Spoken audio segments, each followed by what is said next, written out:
Welcome to Reaper's Underground. We hope you survive.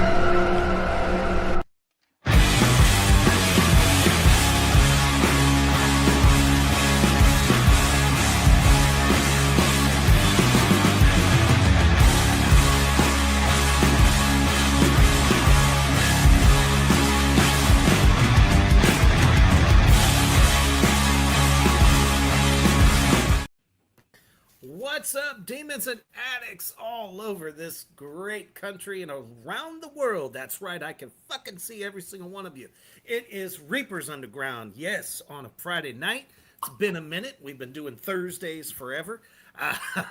But it just so happened to work out that I could get the great actor as well as a fellow podcaster as well, Andrew Laabs, who you might know might be part of this film called The Contract. You might have seen him in films like Bad Apples, Dead Place, and countless others. But we are so excited to have him here tonight. We're going to be talking about everything that he's got going on. And this is the time to share this shit out. Anywhere and everywhere there is a horror lover, because that is what we're going to be talking about. So before we get into all this madness, we're going to take a quick commercial break to our brothers over at Villain Arts Tattoos. Check that shit out.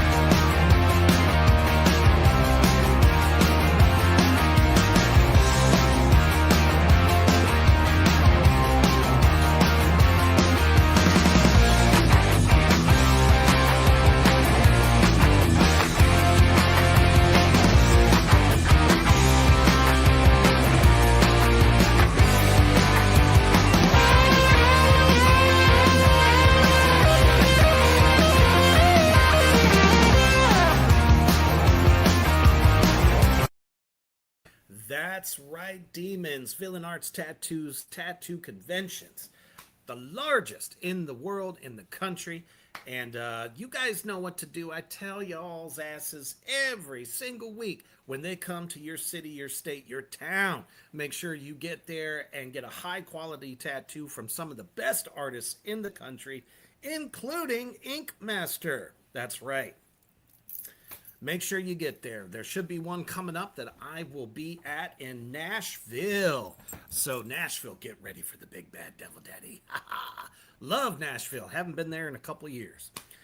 All right, Mr. Laabs, how are you tonight? Am I saying that right? Sometimes I feel like I fuck people's names up. No, it's Laabs, but it's okay. Everybody calls me that. That instead. All right, Andrew Laabs. I've never actually heard it spoken, so I'm just literally going by the way it's spelled, and apparently I fucked it up, so woohoo. Well, it's good seeing everybody. Good night. Right. No, but you have been a busy bee, man. How are things? I believe you just got done doing some filming. Yeah, I was just on the movie Ghost Redemption last weekend, which was a great fucking time, man. I played a mechanic. I'll be going there tomorrow. What's up? I said I'll be going there tomorrow. Oh, nice. Cool. Well, don't try to overshadow me here, but yeah. No, it was phenomenal. Like we had the set was great, the cast was great. We had an awesome time, and I can't wait for that, to come out and stuff, to be able to watch everything that came together. So yeah. Absolutely. I was immediately attracted to the story from what I had seen online. And then after talking with Michelle Hefner on that, she was like, you got to try to get on there. I was like, all right, well, I'll try to get on there. I'm like, put me in wherever you want, coach. Yeah, I love them to death. Like the Hefters are like my family. I had such a great time with them. And Michelle Hefner gives you the okay, you're okay with me. So. Nice. I'm glad to hear that. Yeah, I may look all imposing, but I'm pretty much the nicest little demon this side of the cosmos. So, uh, but let's take it back, man. When did you decide to take the plunge to get into acting to where you wanted to be in film? Has this always been a passion for you, or like what kind of inspired you to get into it? So it was probably, I think it was like maybe 2017. I had met David Howard Thornton for the first time, and we were talking at a horror convention, and I was getting a few things signed because I was a big fan of Terrifier. Oh, fuck yeah. And I was kind of like, man, I have been a horror movie fan my entire life. And the very first thing that I ever watched was Nightmare on Elm Street Part 4. Nice. I got dropped off at my grandma's house. My parents are probably going out to get drunk and fuck later or something. I'm not sure why they dropped me off there, but I'm assuming. But so I'm over at my grandma's house for the night, and she's like, yeah, I'm going to take you to the movie store and let's watch something. I'm like, okay. So I get over there, and it's like, yeah, people are going to, let's do a comedy or whatever. I was hooked on the Freddy Krueger face on the VHS tape. So I'm just like, sure. I'm like, let's get that. She's like, okay. So we get back there, and if you know Nightmare on Elm Street Part 4, it's like when Joey's in the bed, and it's like a water bed. Yeah. There's like naked boobs on there and stuff. And right. She's like, you can't watch this. You can't tell your mom about this. And I'm just like, oh, okay, cool. I'm like 9 years old, my first boobs. So yeah. That's how it went for most of us during the 80s. well, that was I think that was the Scramble channels at like 2 a.m. But yeah. Yeah, that too. But to kind of get us into the next segment, it was the first. Lisa Wilcox was the main girl on Part 4. Correct. Yes. And so, being I didn't understand like all this stuff until I got into acting. And once David talked to me about stuff, I was like, I just want to be like in a movie, just one movie. Because I was such a big horror fan. I was going to conventions, getting thousands of dollars of autographs. I have a great collection going. And I told myself, like, I just want to be in one movie. And once Michael Pickle was doing the Dead Plays, yes, there was an option to be in the movies. So I'm like, okay, I'm gonna be in a scene with David, which is there he is. I actually have that red hoodie in my room down the hall. Yeah, I figured you did. Yes, and so I'm like, cool. It was the most fun that I ever had, and I was in a scene with David, and then I don't know, it was like 8 weeks later or something like that. They wanted to film like the ending. So Michael asked me to come back. He's like, hey, do you want to be in like another scene? I'm like, cool, yeah. Fuck so yeah. At the end of the Dead Place where I'm sitting on the couch and stuff and my girlfriend's in the shower, that was literally the first time I ever acted in my life. And so what was that? How did that experience feel?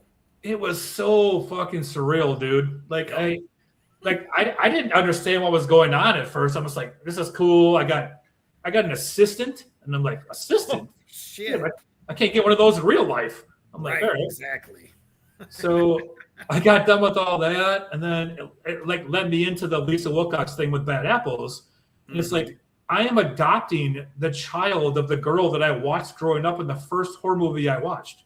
Which is? Nightmare on Elm Street Part 4. So I'm like, holy shit.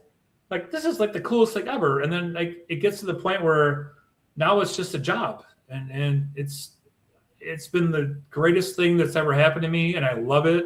I love being on set and the people I've met. And I just can't wait to keep doing these things. It's so fun. It's so fun. It really is. I mean, especially because the curtain was kind of closed to people like us for a long time. How to get into independent film. It's like right place, right time. Where do you find message boards and all this other stuff to try to, audition and things. Man, it's like something about I'd probably say after COVID, things started changing. Where we were able to connect with this great community of independent film, especially indie horror. And there you are, knocking rolls out with some of your heroes. I mean, that's just an amazing thing in and of itself. I met David because my wife was in The Dead Place as well. She was the clown and the teacher. Mm-hmm. I actually have a picture of us together on that set. Yeah. And I interviewed him right before Terrifier 2 was about to hit the theaters for the first time. And just a great human being. David is so down to earth. And all of his success, his talent, just fantastic. We actually have a question from the comment section for you. The great actor Scott Ward. He says, first, Andy is a great actor with loads of range. What sort of horror genre is your fave and why? Oh, probably. I love Scott Ward. Like, he's one of my good friends. He's amazing. I would probably say the slasher. That's like my thing because genre. I'm a big Wes Craven guy. So Scream, Nightmare on Elm Street, Shocker, things like that. I like the guy that's killing people and people are trying to get away from him. That's just been my thing since I was a kid. I don't know. So you've always rooted for the killer. I always root for the bad guy. Yeah, why not? Nobody else does. Most of us. Yeah. And to try to say why that is, has always been a hard question to answer, I think. For me, it's like the fact that everyone is terrified of you and you have this like power or dominion over them. It's kind of wild to be able to do that. I mean, I do that on a regular basis, just walking down the fucking street. And it's not on purpose. But when you're in that kind of setting and, everyone thinks they're big and bad until they feel, whatever weapon you're about to. It's easy to root. It's easy to root for the 14-year-old babysitter. It's not easy to root for the 6'7" guy that's going to kill you. Right, exactly. That's what we do. Yeah. But hopefully that answers your question, Scott. But that's awesome. I mean, I'm a huge fan of the horror, the slasher genre. But for me, I feel like in independent film right now, there's just too many of them coming out. Yeah. It's oversaturation, I think, and there's other areas that horror can go into, such as the one that we were talking about before with Bad Apples. Very different, but still kind of, pays a little homage to, I'd say, the 80s, 90s. Tell us a little bit about that one. So this is probably my best role. I really think it is. Nice. So I play a dad of like 4 adopted children, and my wife can't have kids. So it's like, all right, I'm just going to adopt everybody and I'm going to go work, and my wife hates me and my kids hate me. And it is what it is. Woo. I come home from work and it gets to the point where maybe some of my kids aren't very, wait, are we drinking? What's happening? Hold on. All right. Cheers. You can't drink without me. Hell. All right. I've been doing it this whole time. How did you not notice? Because I've been talking. You're interviewing me. I have to talk. Okay. So Bad Apples wise, it was probably the most fun that I've had. The script was phenomenal. I will always give Steve Morris credit for that. It's one of those things where everybody did such a freaking great job on that movie that when you watch, you can watch that thing like 50 times, and I think you're still gonna like it, because I still do. Like, I'll watch it randomly, and it's not because I'm in it. It's like, it's a good movie. And especially like the ending parts where everything goes like to shit. I'm not sure if you've seen it or your viewers have seen it, but No, I will be. It's on my viewing list for the weekend. it's definitely my favorite one that I've done because there was so much that went into it, and especially as like a lead. People don't realize you could be like an extra or whatever, but being a lead is a lot tougher than it looks. Like everybody wants to be a lead, everybody aspires to be a lead. That's a status thing, I think. Yeah. It's like there's so much that goes into it. It's, once you get on set, you're like, oh shit, am I really the lead? You're like, okay. Yeah, because then now you got to turn it on. Yes, and we just like we were talking about earlier, we had I was at Days of the Dead last weekend, and we had the film festival thing going on, and they showed Bad Apples there. And shout out to George and Audrey that run the Days of the Dead Film Festival. They're awesome people. And I mean, the thing was packed and it was fun. And we did a Q&A afterwards, and you can find it on Tubi or Amazon Prime. And it was definitely the most fun that I have had on a set.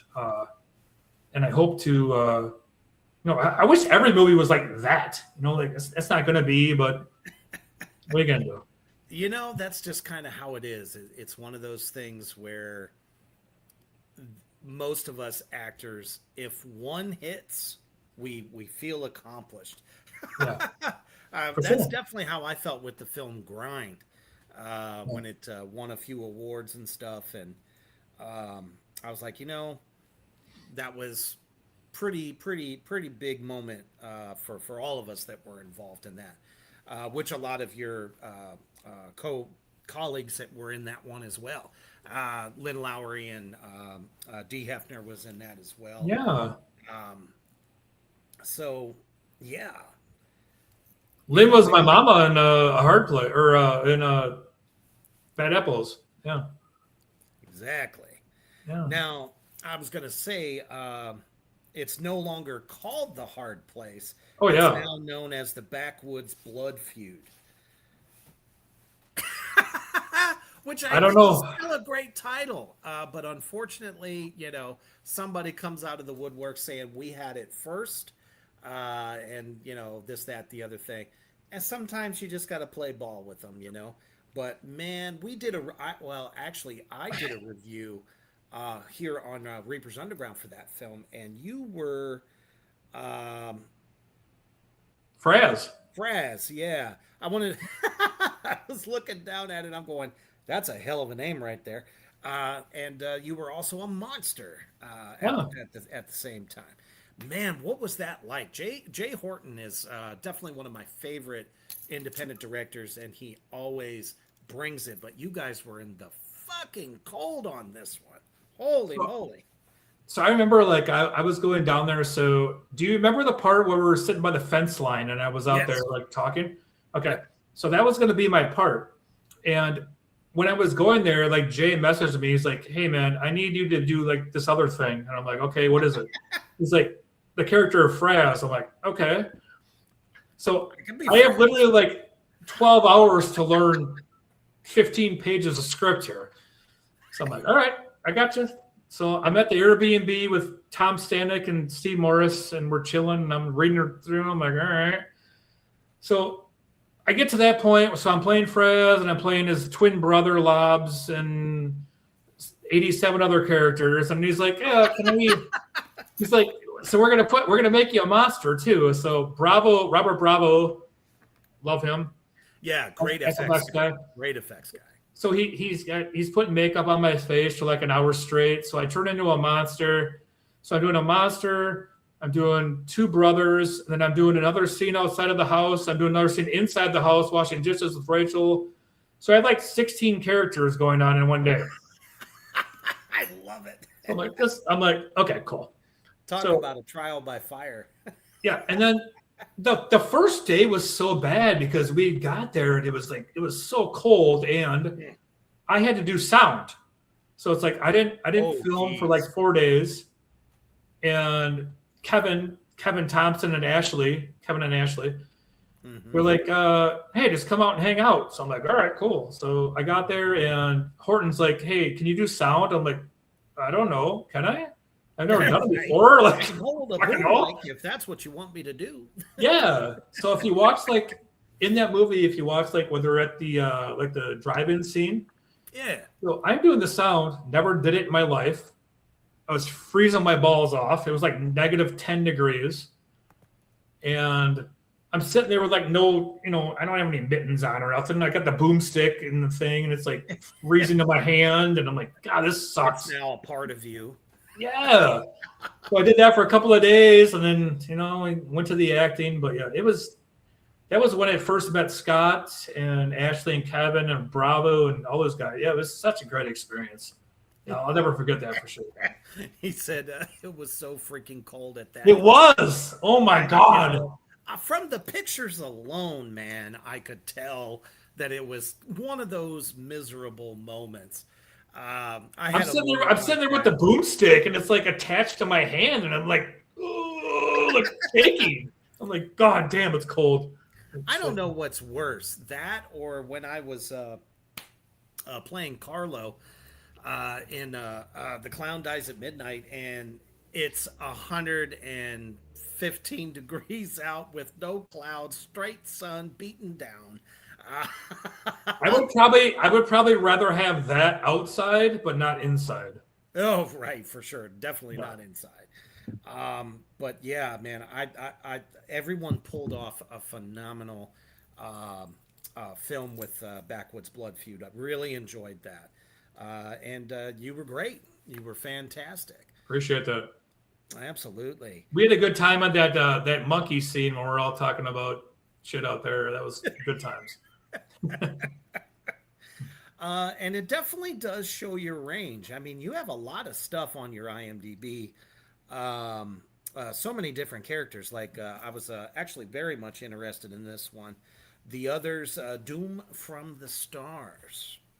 Yeah, so I play a guy who he's kind of just chilling as a lawyer and stuff, and the world's about to end, and his buddy from college is telling him, he needs to get out of town, and I have no idea what's going on, and it gets to the point where he wants to pay for everything, and he wants my family to leave, and the world's going to explode, and there might be a spoiler, a part 2 coming up, where I may be on another. I'm not sure, but I've heard about it. Through the grapevine. Yeah, through the grapevine. Yeah. And then, of course, you're in the upcoming Apex Predators Club that we are all anxiously awaiting to see that. You play Cyrus in that. Yeah, I was like one of the guys that was like taking the people around that were paying the money to go hunt people. Yep. So yeah, it was fun being out in the woods. Work with some awesome people like Richard Grieco and oh my goodness, Costas Mandalore from the Saw franchise and Felissa Rose, and it was a good time. Yeah, Robert Lasardo as well, who's also in the contract, was on that one. Yeah. And it says here you even played Dr. Jekyll and Mr. Hyde. Woo! I did. So I did that in the short for Gary Hill, maybe like a month ago. He likes to put like short stories together, from things that he likes, and so I love being in them because it's like so much fun, and we can all get together and stuff. The worst part of it though is being his lead and having somebody glue stuff to my face, and then I have to go in the shower and try to rip the shit off, and it's like correct. I got glue over here and up here and stuff. I'm just like, oh man, this sucks. It was the same with Frankenstein's monster, right? It was 3 days in a row with those two characters. Yep, not fun. No. But at the same token, though, I mean, you're paying homage to some very, very classic horror films. Absolutely, and it was fun playing. It was fun playing those guys, and it's fun getting into the story about them. Especially Frankenstein, Yeah. Like his monster, it's like, yeah, I didn't really. I mean, I know who they are, but when you get in, I like it. And when you get into the story, like why does Frankenstein's monster think the way that he does? Right. It's like because he's getting screwed over all the time, and it's like he doesn't know any better. I mean, you know, his creator didn't want anything to do with him, so right? he had no teacher. He didn't know how to control his emotions or why he even has them. Curious on whether or not he has a soul. Didn't even teach him how to speak or nothing. He's just like, oh, you're hideous. See ya. And then he just wanted a girl, and you wouldn't even make him that. It's like, okay, cool. And it's like, what do you expect? He told you he was going to take your girl away from you, and he did just that. Right. But I mean, just all these different roles. It definitely shows the fact that you are very well rounded. My question is how do you prepare for some of these? Every actor has their own kind of way that they prepare for certain roles. What would you say is kind of like your ritual? So what's funny is when I get a role, I will look at the scripts once. I will kind of go through like, how do I want to play this character? And then I won't look at it again until the day before. So for example, when I was on Bad Apples, it was me, Lynn Lowry, Steve, and Michelle Hefner. We were at Airbnb. And Steve's like, you ready for tomorrow? I'm like, nope, I haven't even looked at the script yet. and I'm the lead character. Oh, no. So it's like, okay. He's like, are you going to start? I'm like, never. He's like, never mind. I already know how you are. So we're watching Gladiator at like midnight. We got to film at 9 a.m. I've never looked at the script at all. So I'm sitting there on the couch looking around. We're all hanging out, blah, blah, blah. I get there in the morning. He's like, you ready? I'm like, yep. We go. And that's just how I am. Like I'm just like a night before guy. Like if I start looking at things a month or two in advance, it doesn't like do anything for me because I'm just going to be sitting there repeating in my head. So it doesn't really stick with you, does it? No, not at all. I've kind of noticed that myself as an actor too. If I'm preparing, long before, it's like it's just not going to be there. But when it comes, I think it's the pressure. I think it's the pressure that sets in because you're like, oh, now I got to do this for real, and suddenly your brain just goes, and it's there. There was a scene on Bad Apples where I was literally on the Airbnb, and I don't know if you heard of Aversion or not. I'm in the movie Aversion. Yes, I've heard of that as well. That's another one on my list to watch. Yeah, so Christina messaged me. She's like, I was going to do my audition on the Bad Apple set for Aversion. Wow. And she's like, well, come down there at like 2 in the afternoon, whatever. I'm like, cool. So I get there at like 1:30ish, and I walk in there, and Steve's like, all right, we're doing scene 74. And I'm like, hold on a second. That was supposed to be tomorrow. Nobody let me know. So I hadn't looked at it at all. So I'm looking at it. I'm like, holy shit, I got a lot of lines. I'm the lead. I'm driving a car. So I'm like, all right, give me like 15 minutes. Like I went off on my own little safe space. So when you're watching Bad Apples and I'm at the end where I'm driving in the car, it was literally me driving and I'm learning my lines in 15 minutes. That's amazing. Yeah. I try. It's just one of those things. I have like a great memory, like short-term memory, but I just don't. Anybody that does their lines like, a month or two in advance, I don't know what the hell you're doing. And I'm not sure if it works for you, that's cool, but that's just not me at all. I honestly think every actor's process is different. Yeah. But I completely relate to you so much. Because life is life. Most of us still work regular jobs. So yeah, I mean, there's nights where, for me anyway, that, when I'm guarding shit, that I'll just sit there and I be creative when I have the free moments, whether I'm writing or I'm learning lines. So it's kind of like I've done it that way. But if I was to do that day after day after day, I bet you by the time I got to set, I wouldn't have it. And it's crazy because like in Bad Apples, I had like so many scenes where and it was legit like 3 or 4 pages of dialogue. Mm-hmm. And I'm just like, okay, I can learn this in a day or two. That's fine.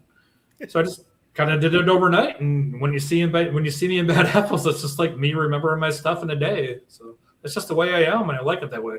I also think it's kind of the beauty of the call sheet, because when you look at the call sheet, you know exactly what scenes are being filmed at those times. So you really can just kind of concentrate on each one as they come up. Until you get there for another audition, and then the call sheet moves up a day. Yeah, that's a little different. Yeah. Right. It's like, ha, you thought you had it. Poof. Like, okay, give me 10 minutes. Hold on. Hey, what's up, Doomsday Crypt? Good to see you. We are just hanging out, having some fun, talking to Andrew, man. Everything that you've kind of talked about from the beginning of your career really isn't much different from a lot of us. You know, and I myself, I also kind of feel the same way because, you know, I wanted to do acting when I first saw Halloween 1978 for the first time. But it was a hell of a lot easier to go into drumming and being a musician.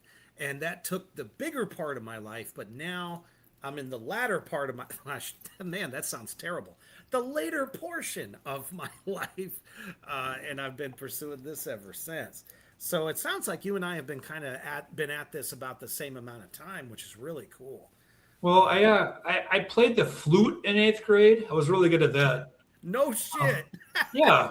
Other than that, yeah, I'm not really. I'm pretty good at like Guitar Hero. I'm not really good at musician stuff. Hey, there's nothing wrong with being a flautist, especially if you could do jazz with it. I mean, I would try. But, you know. I'm good at karaoke. That was an Anchorman joke because that was his big thing is he was a jazz flutist. I do like Will Ferrell. Yeah. Will is phenomenal. Step Brothers is the funniest movie of all time. It is. It truly, truly is. Yeah. And have you seen his new show on Netflix? No. He's the golfer. Yeah. No. You should. It's like a show or is it like a movie? It's a show. It's literally 10 episodes. Okay. And it's hilarious. And I always hear people go, man, I'm so tired of Will Ferrell. I mean, shit, both the guys, him and I always forget his name, were also in a Sherlock Holmes film together. That shit was hilarious. John C. Reilly, you talking about? Yeah, John C. Reilly. Yep. Yeah, it was Holmes and Watson. Great fucking movie. Yeah. Yeah, I could watch Step Brothers all day. To me, it's honestly the funniest movie I've probably ever seen since Ace Ventura, the first one. Oh, definitely. Boats and hoes. Yeah, she's in the bathroom. She's like, "Hey, my name is Jim. Wanna suck my dick for money?" It's like, what? And I think having a little bit of that love for comedy, even though we're doing horror, I think serves us very well, you know, especially with improv, which is something I do a lot of. Do you have a lot of moments within some of the films you've done where you've done some improv?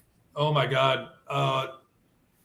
Yes. So a lot of the stuff I do for Gary Hill is completely improv. And we had a lot of the scenes in Bad Apples where I don't want to ruin it for everybody that hasn't seen it, but when I'm in the chair in the garage and it's me and Celeste Blandon's character and Morgan Pyle, we're just kind of talking like, all right, this is what we're going to do. We're going to kind of go off script a little bit and kind of work off each other.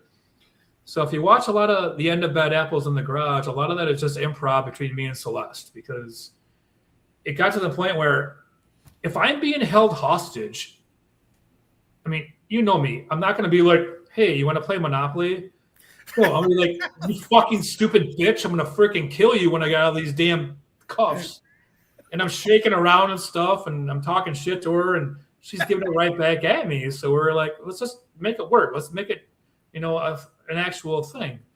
That's what makes scenes like that feel so real. Yeah. And that's the one thing I always look for as a viewer, not as an actor or anyone that's directed anything. Just, is it believable? Is it too over the top, or is it just right? You know what I mean? Right. And that's why I have always felt that improv is almost a necessity for some of these outrageous scenes in some of the horror films we do, because it's like, if you're like sticking so close to the script, and sometimes the script just doesn't, it's not, completely written believable sometimes. So the fact that you did that, I think, is really, really, really badass. I think that's the relationship that you have with like the director and the writer. It's like they put their shit on, on paper. Like, this is how I want things, and the director, this is how I want to shoot it. But once you're the actor and you're getting into the like acting mode, your stuff, it might not sound good what you want to say, so just kind of let them roll with it. Mm-hmm. I tell directors that all the time. It's like, okay, your stuff might be what you want to hear, but once you get into it, it might change. And there was points in that with, Steve Morris. Mm-hmm. We got to the point where like me and Celeste were going back and forth when I was in the chair, and Steve like cut, and he looked at Brandon, the DP, and he's like, I think we got it. So it's like, it's good to be trusted with people, that you're working with, because they have a vision with their writing, but they don't have the vision with the actual acting itself. That's what's going to make your movie. So that's why I like that. Us. Yeah. But there's a lot of directors. I don't know if you've ever run into this. Some directors actually don't give you those liberties, and sometimes you feel like, well, that could have been better. There's been a few times where I've had that, and I'm just like, okay, whatever you want, as long as you pay me. And so I'll give it to you, but I'm telling you, it probably would hit a little bit harder if you let it do my way a little bit. And from a director standpoint, I feel that anybody that's in the contract, if you're still capturing the scene the way it's meant, but I get that realism, the fucking audience is gonna buy it. And that's exactly how every fucking director should think, just like that. Because as an actor, when we're doing horror movies. We're not doing Hallmark Channel fucking comedies. Like, we're not doing like a documentary thing on true crime or anything. No, we have to have everything by the fucking book. This is fantasy land.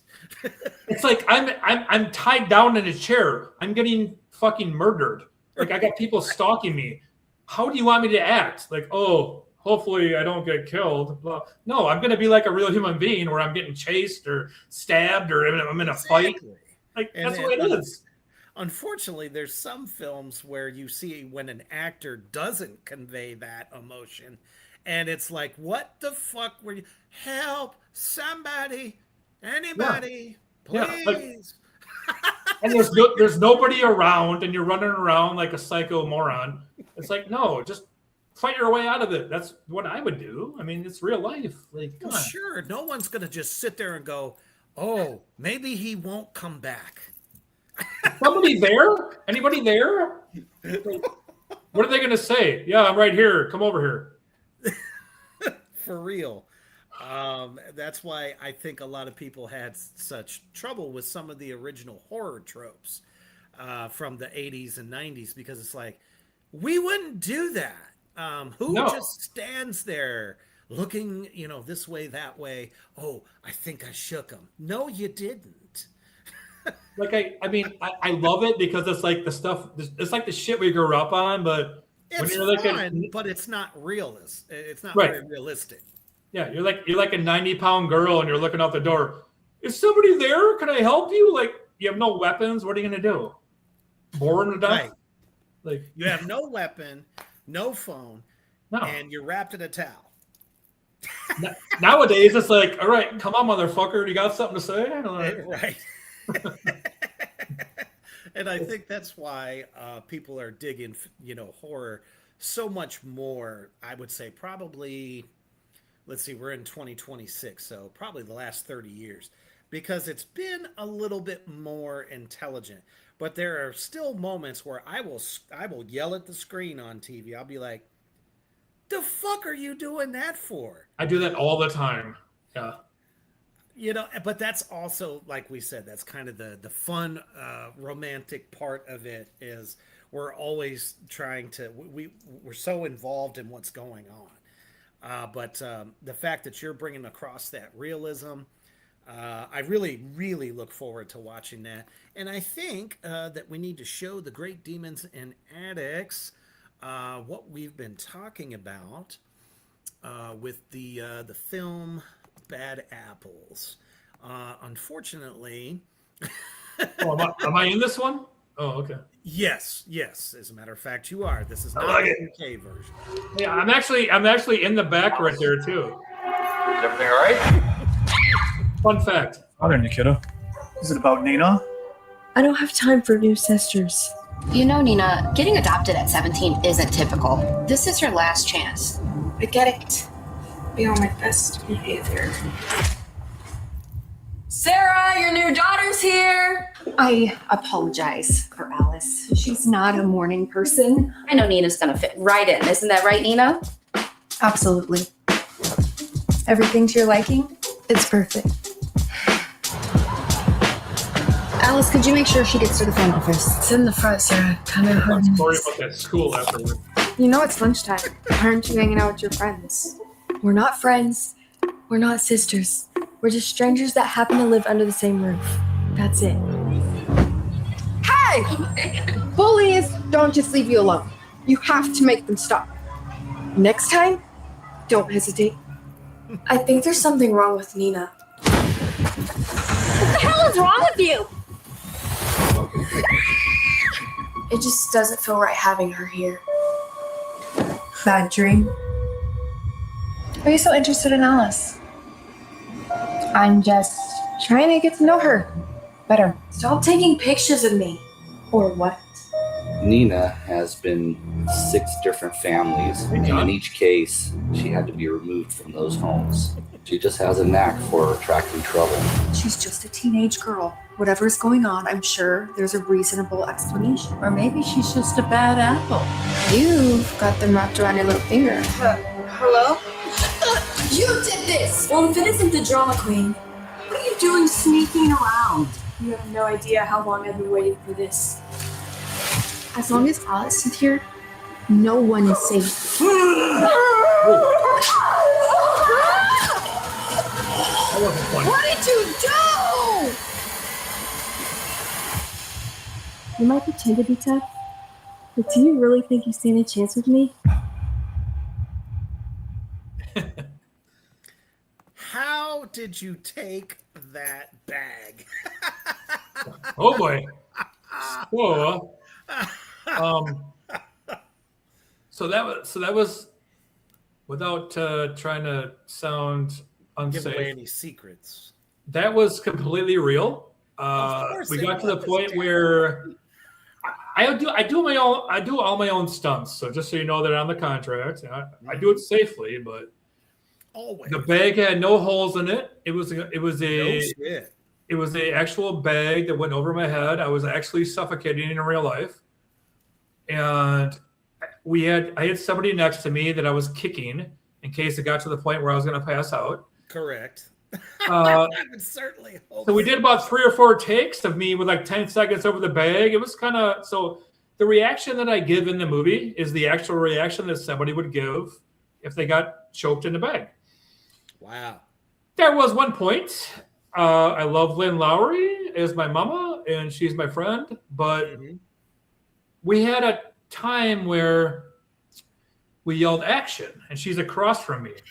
Okay, and she's got the first line. Uh-huh. Celeste puts the bag over my head, and it's like 5-6 seconds deep here, and she still hasn't talked yet. Oh, And shit. I'm like, hurry the fuck up here, Lynn. I'm dying. Right. So we finally get to the point where she's talking, and it's probably 15 seconds into it, and I Holy was I was legit 3 or 4 seconds away from kicking the person next to me because I was starting to like pass out. Right, like, right. Yeah. So Woo! they took that over my head. I'm like, okay, let's not do that again. Like, that was not good. When you watch it in the movie, Kill Andrew. This is not a good look for the film. We don't have insurance for that. But when you watch it in the movie, it's like totally real. All of that was real, and it was fun as hell. And I'm glad it came off like that too. So. You know what, though? Again, as an actor, that's something I relate very much to you too. Is it doesn't matter what kind of shape I'm in. If I have to throw myself into a table, if I have to bust through a door or something, I'm gonna do it. I mean, I have had to do 8, 9 takes of throwing myself on the ground, concrete, you name it.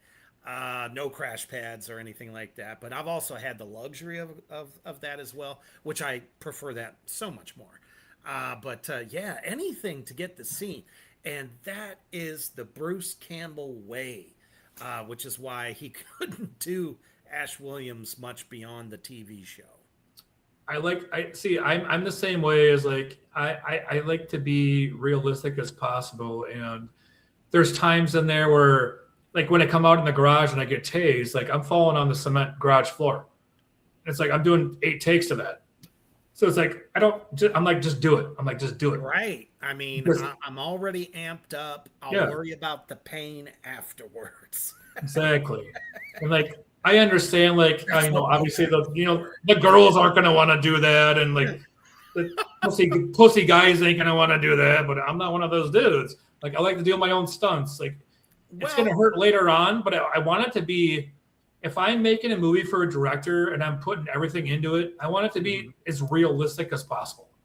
So if I can do that somewhat safely and not die, I'm going to do that. Safety. Safety is the key word in that sentence. You're not going to just, have somebody tie you to a table where a bandsaw is coming down the so and they're pushing you towards it. You're not going to do that. So in that scene in Bad Apples, Brandon, the DP, he tied my wrists down to the chair with tape. Oh, like 20 fucking rolls of tape around my wrist, so I couldn't get out. I was literally tied down. And I tried. If you watch the movie, I'm trying to get out of it as much as I possibly can. Because I wanted to make it like realistic, but I wanted to try to get out to save my family. Right. And for some reason, they didn't put that part in the end, but I actually broke free from one of the wrists. Nice. And I'm like, oh shit, I'm gonna come save my son. So I'm like trying to take my shit out, and I crawl over there and I save him and stuff. But yeah, it was I like realism. I don't know. These actors like Tom Cruise is cool because he has his own stunts. Jackie Chan, guys like that. Like, I don't need a stunt double. I don't need some guy like, oh, you're going to take a fall for me. Like, fuck all that shit, man. That's something I've said in a lot of panels, man. I'm like, we're in the Indies. There is no such thing as a stunt double. Right. No one is stepping in for us. We are doing this ourselves. Yeah. and make it fucking look good. That's all you got to do. I mean, all I have to say is Evil Dead 2, shit. It's supposedly Evil Dead 3, but it's not called that. The one that came after that, the last Bruce Campbell film. I met Bruce Campbell. You ever meet Bruce Campbell? Nah, man, and I hope I do before the inevitable takes place. Yeah. I've actually reached out to him to try to have him on the show because that would just be a dream come true. Thank you, Travis. Army of Darkness. That's what I was looking for. I met him at Scarefest 2 years ago, and wow. I got up. I was like the first in line for the VIP, and I'm like, "Hey, brother, how's it going?" He's like, "Hey, man." I'm like, "Can you put like a little quote on there for me?" And he's like, "Within reason." And I'm like, so yeah, so he signed a figure for me and put some other quote on there or something. But yeah, he was all right with me. I mean, yeah, he's a great guy. And I've seen tons of interviews that he's done. But hearing him talk, it's just very inspiring. You know, having the smallest crew ever and just having a few actors, they managed to make a franchise that is one of the best in horror history. You know, him as an actor, definitely inspiring all the way around. Scott says, I just want you all to know that spring guns are illegal. Choking in a bag is questionable too. That's fine. We're just going to have to keep that on the low. So, yeah, Scott's actually writing his own movie, and Is he? Yeah, and I'm pretty sure he's going to put me in a bag, so I'm cool with that. That's amazing. He says, I always use the same stunt double, Chad GPT. It's a lot cheaper. Yeah. Yeah, for sure. That's another thing. People don't know what it takes to make a film these days. They don't, man. It's like the production is just fucking unreal. Go out with your phone and shoot something. Well, guess what? Oh. It's going to look like your phone shot some footage of some people fucking around, and that's about it. There's really not much you can do to it. Now, when you have a 2-man or 3-man crew, that's a little bit different. Right. But then there's like, you know, there's camera guys and sound guys and gaffers, and people are like, what the hell is a gaffer? I'm like, it's like, he's kind of important. It's extremely. Yeah. I mean, we just shot the proof of concept short for the contract. Am I in that? Oh. Well, you're in the feature.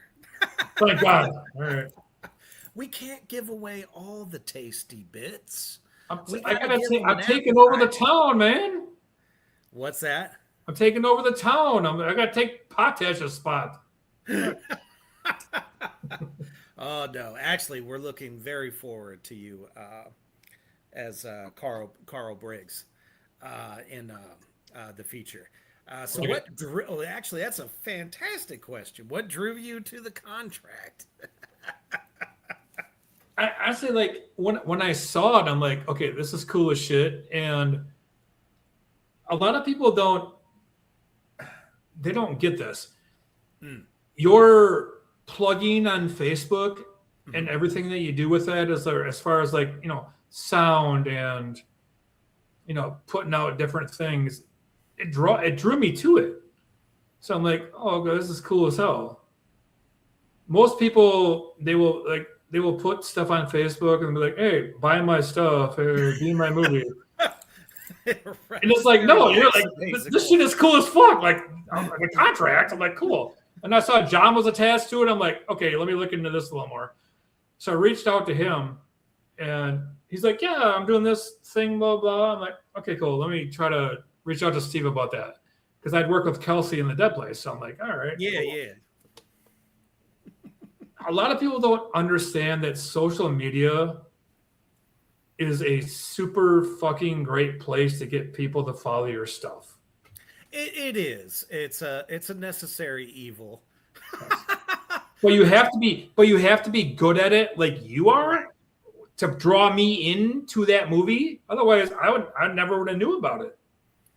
Well, and that's the secret. That's, you know, I literally used what I did with the metal bands that I were playing with before I ended up retiring and left the business. When I thought about just advertising myself, you know, as a podcast person, I did the same thing. So then when it came time and I decided to do this film that I had written, I was like, I'm going to use the same formula. And it's creating atmosphere. It's creating excitement. And honestly, everything that I've put on there, it's how I see it in my head. Like if I was sitting in a movie theater, the different music that I chose for certain things. I want people to get the chill down their spine because it's a serious film, you know. So thank you for that. But it's cool because like you promote it all the time. You have awesome freaking posts, and that's what it takes. Like some people just don't go the extra mile like you do, and for the contract, like we all appreciate that. Like I'm being in it and being, I mean, I'm excited. being the lead character like I am. It's no small bit part whatsoever. We will get to see a little bit of your slapstick, as well as when it's go time, it's go time. And that's the thing too. Like I'll be funny with you, but once it's go time, it's fucking go time. Yeah, absolutely. And I can already tell from everything that I've seen up to this point. Should we do a social? We're very excited to have you. Do a social? I don't care. What do you got? What do you got there? Oh, I told you what it was, man. All right. Canadian's finest. All right. Cheers, brother. Cheers. Plus, you had the stamp of approval from the Hefners. So if the Hefners approve, then I also approve. I think, honestly, that is my favorite family of all time. It honestly is. They're phenomenal. Yeah. Absolutely phenomenal people. I love them to death. Michelle's my sister, and Dee's my daughter, and Ash is my sister. I cannot think of a more fun and better down-to-earth family than them. So down-to-earth, creative as all get out. Yeah. All the way around. They're just amazing, talented people. But let's shift gears a little bit here. You are part of a podcast. Am I? You are. It's news to me. I want to make sure that we talk a little bit about that as well. So, how did you get into the world of podcasting and why? It's a pain in the ass. No, I'm kidding. There's a lot. You are a pain in the ass. All right. I'm told sometimes. The devil tells me that all the time. He's like, God damn it, Reaper, get out of here. What about the other shoulder though? The angel's not there? No.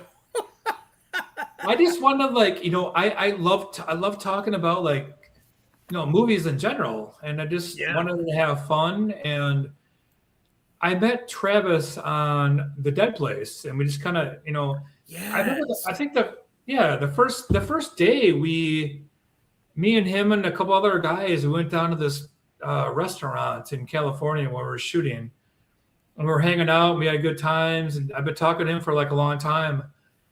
And I kind of reached out to him. I'm like, hey man, you want to be on a podcast with me? Because I think that'd be a lot of fun. Mm-hmm. And I feel like I'm not a shy guy. I've never been accused of that.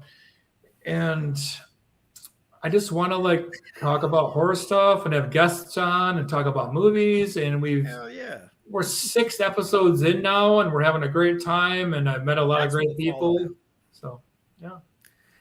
I actually looked it up the other day, and I am almost 600 episodes in. And now I do 4 shows a week, so it's a little bit different. You guys are doing 1. And I just look back and go, shit, where did the time go? You should watch the thing. It's so much fun. Watch the episode that we had with Rob Mello, because it was one of the greatest things I've had of all time. Nice. If you haven't seen that yet, but yeah. No, I will definitely. Now, and we got to make sure we plug it. Where can we find it for everybody? You can find it on the Ghost 413 Entertainment Podcast on Facebook and YouTube. Nice. Yes. Hell yeah. We will definitely do that. And I know Travis is watching. Is he? Oh, yeah. He was the one who helped me out when I was looking for Army of Darkness. Is he going to ask me a question or what? No. I don't know. I haven't seen him say anything yet. Son of a bitch. But I was Travis. There he is. Hold on. Hey, we got something. Travis says, awesome work there, Reaper. Also happy to keep making shows with you. To you. That doesn't prop me up at all. What? Come on, partner. What are you talking about? It's one of those things that podcasting is. It's so much fun. I mean, I just have so many different interests. That's why, we expanded into 4 shows, to hit metal, to hit some, what do I do? A show that just does horror only. And then we have the goddamn program, which is like a big old bonfire, hangout, reacting to the fucked up shit that you see in your feed for Instagram and Facebook. So, and it's like, 600 odd fucking podcasts later, I'm like, damn, I can't believe people still want to watch it. And I'm telling you, they're going to want to keep watching you two as well. And by the way, well, Travis, nobody's going to watch it. I'm on here now, so bullshit. I love it. Just to let Travis know, we still have opportunities for you over on the contract if you want to join your bud. I'll kill you too, buddy. That's fine. You see? He'll arrest you. I'll arrest you and then kill you. Like he's, maniac cop all over again. Question for you. Then I will kill you. I got a question for you. Oh, who's your Mount Rushmore of horror killers? Ooh, of killers. Now, is that exclusive only to humans, or do monsters count as well? We're gonna do not Ted Bundy people. We're gonna do like actual people in horror movies. I mean, Michael Myers, of course. Okay. Jason, definitely. Okay. Victor Crowley. Oh, that's right. I love his work. Speaking of Kane Hodder, he helped me get my hotel room last weekend. My door was broke, and he's like, "I'll get into it," and I'm like, "Fuck it." So he started kicking it. And I'm like, "Okay." I mean, it's Kane Hodder. I'm friends with him, though. It's okay. It's fine. That's what I'm saying. He could pretty much bust through anything.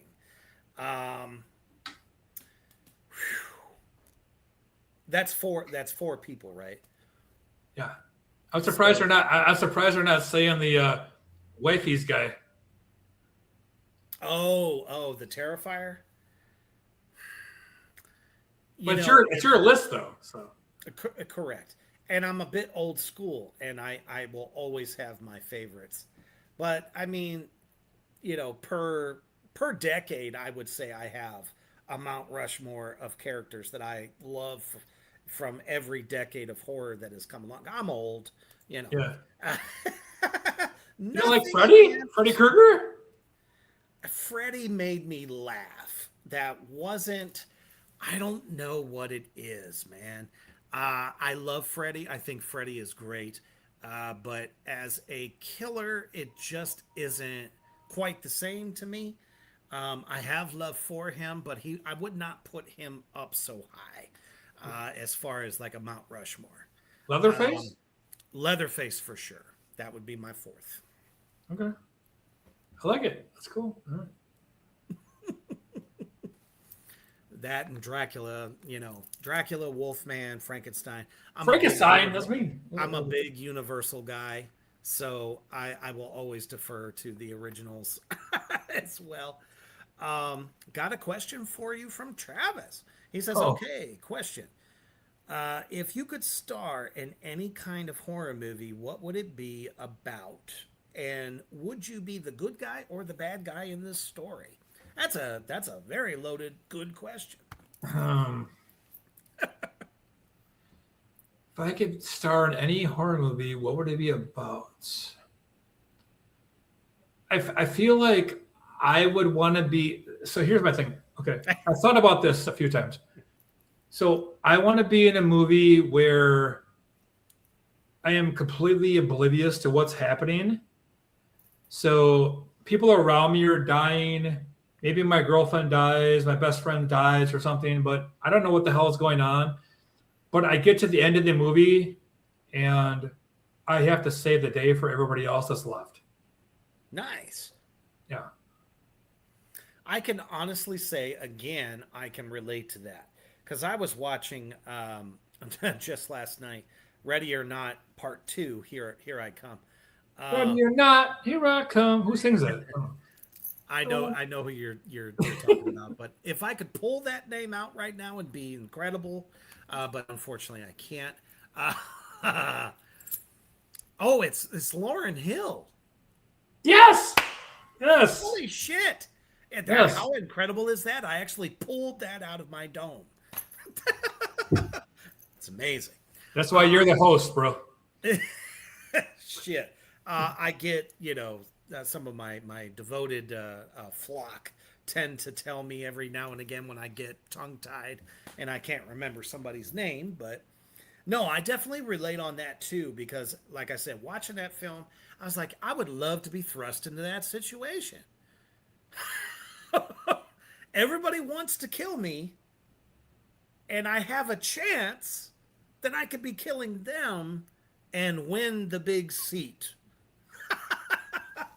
I think I don't think that's been done in a while either. Like anything I've seen, I think that's like a good thing to write, Travis.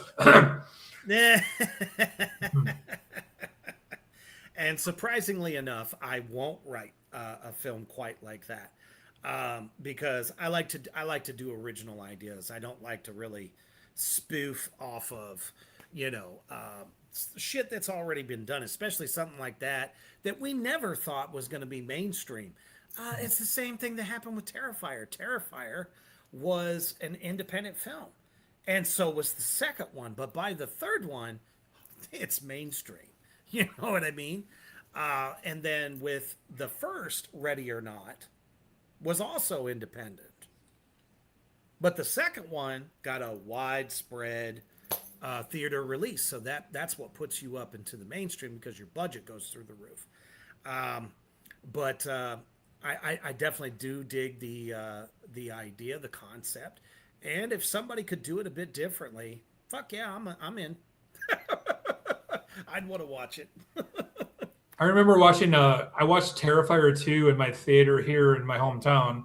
Oh, you're and so damn it. The sound was like broke or something. So like for the first 10 minutes when they're in the kitchen, No shit. I'm like, is this part of the movie or what's going on here? And there was nobody else like around, and I'm like, what the fuck is happening? And like 15 minutes later, the sound starts working, and so I'm like, okay, so I'm still the only person in the theater. Terrifier 3. I drove down to St. Louis and watched it with Christina. Yeah. And it was like 4 layers of people. Like there's like 4 different seats of people. Sure. It's the biggest theater I've ever seen in my life. And it was completely packed. Okay. Like, to the brim of people. I believe it. Yeah. I remember standing up in the middle of it, and I'm like, I'm the only person here that's worked with David. It's fine. He's like, sit down, shut up. I was going to say, did you literally stand up and go, hey, I was in a movie with that guy? Yeah, I did. Yeah. And everybody's like, fuck you. No, nobody said nothing, but people were like looking at me. She's like, sit down. They You're probably bursting thought me. you were drunk or something. No, I was just kind of probably. I don't know. Nothing wrong with that. I'm not going to hate. Speaking of people that are in the contract, Daniel Cole's down there suggests a film about small town alien invasion movie. That would definitely be a badass idea independently, and very costly, I think, at the same time, to try to do that. I don't know if you could get away with a small budget on that. Going like Will Smith style, like. Well, not quite Will Smith style, but you want your alien to be awesome, right? So if you just put one of those heads on, unless you have a good effects artist like, let's say, Joe Castro, to really make your alien pop, you would still need a little bit of a bigger budget. Shut out Joe Castro. Come make our aliens so we can do a movie. Yes, let's do it. He's good shit. I like him. Fuck yeah. But that's great, man. So let's make sure we let everybody out there in the Black Flame universe know where to find you and all of your stuff. I mean, I am basically like on a Facebook kicker. So you can find me on Facebook all the time. You can message me on Facebook.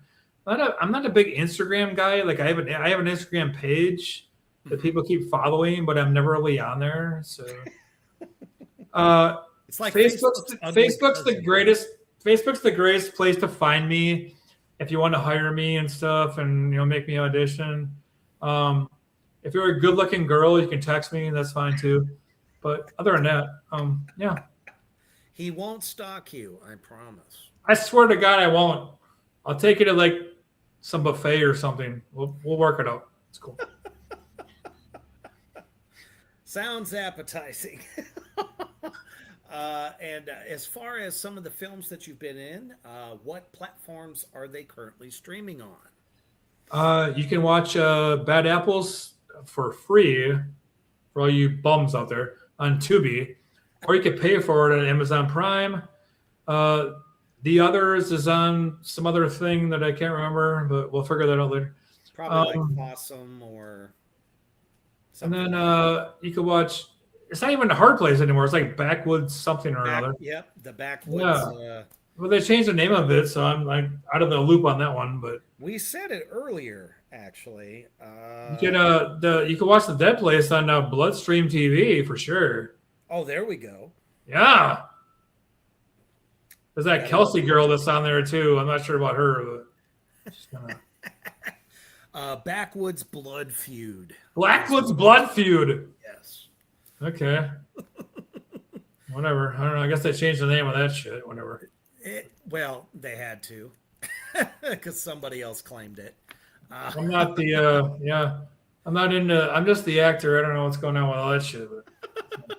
Scott says I stalk Andy. I like it. No, he's literally like one of my favorite people. We were hanging out. Not. I mean, what the fuck is he saying now? Bankruptcy makes good bums with jobs. Yes. Been there, sir. Back in 2007. That was a whole nother debacle, which we won't get into. But I think it's a rite of passage as an adult to go through bankruptcy at least once in one's life, so that you get a clean slate. It clears your debt, I guess. I don't know. Yeah, actually it does. All right. But it's costly and we'll go with that. A lot of fun. I don't recommend it. I'm not trying to do that either, but it's fine. No doubt. Hey, Steve Morello, all the way from Canada. Good to see you, brother. What's up, dude? How's it going, man? The director of Unseen, with another cast member of ours, Bill D. Russell, was in that film. Cool, man. Good to see you, brother. What's going on, Steve?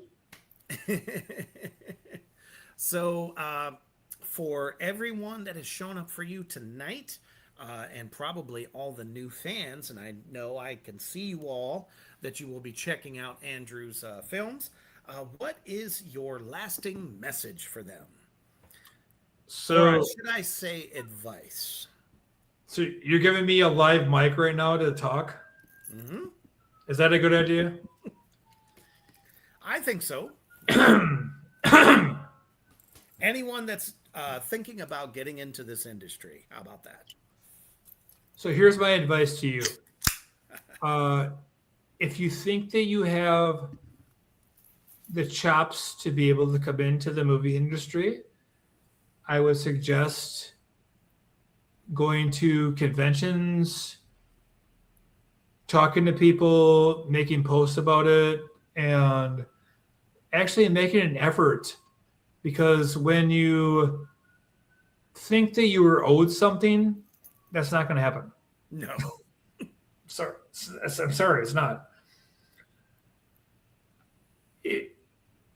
It's not an easy industry to get into. It wasn't for me, for sure. And I'm sure it wasn't for you and everybody else. But no, it was a shot in the dark, and I took it. you have to be cool and be funny, and people need to like you, and you have to just make it your thing. Like, make that your focus. If you want to get into movies, make that your thing. Don't be like, oh, I'm gonna get on a set and I'm gonna be cool. I'm gonna do, a scene, and it's not. That's not how it works.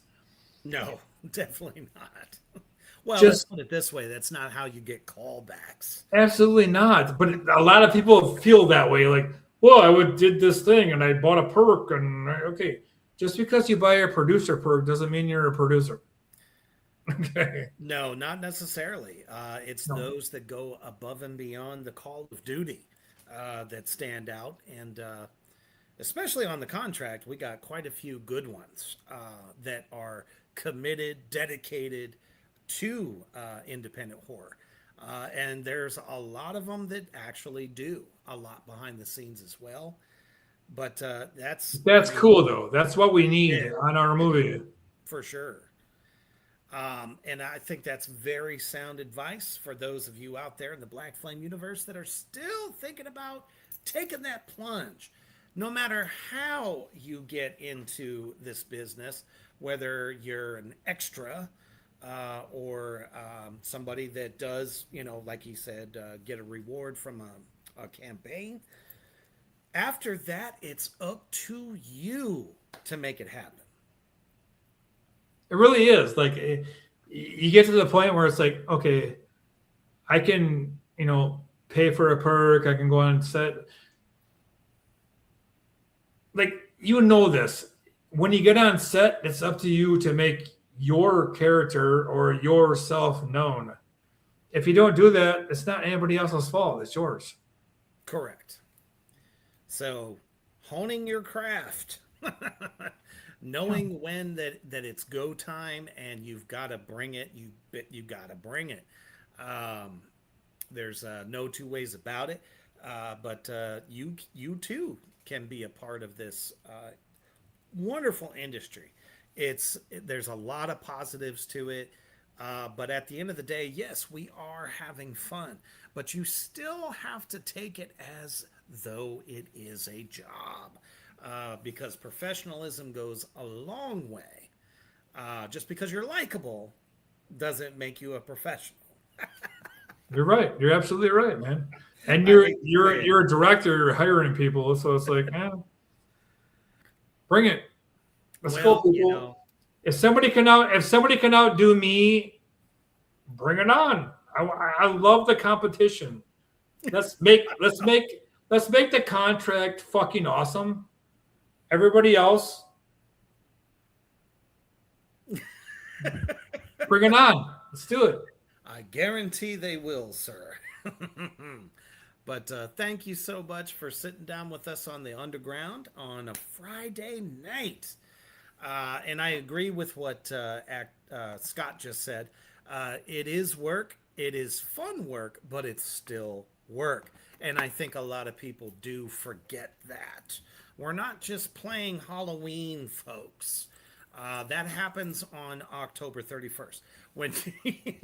When you're on a set, it's more than just getting painted up, such as myself, and bringing the magic, as it were. So, Sure. but definitely thank you guys out there in the comment section. You guys were fucking brilliant. Everybody watching, as always, I love you, Demons and Addicts, for tuning in week after week.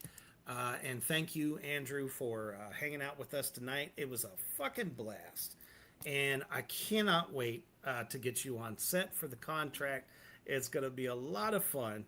And I swear we're going to be cracking up. Literally Probably. the whole time.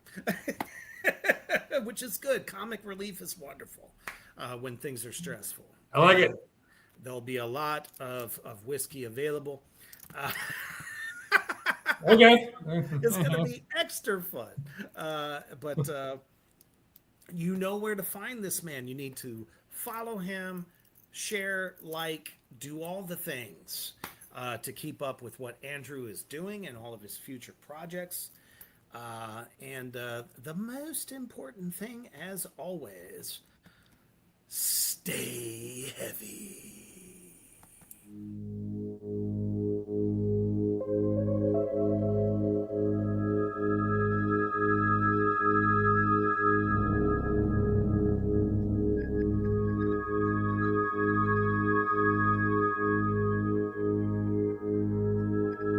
Thank you for joining us on Reaper's Underground. Stay tuned for more.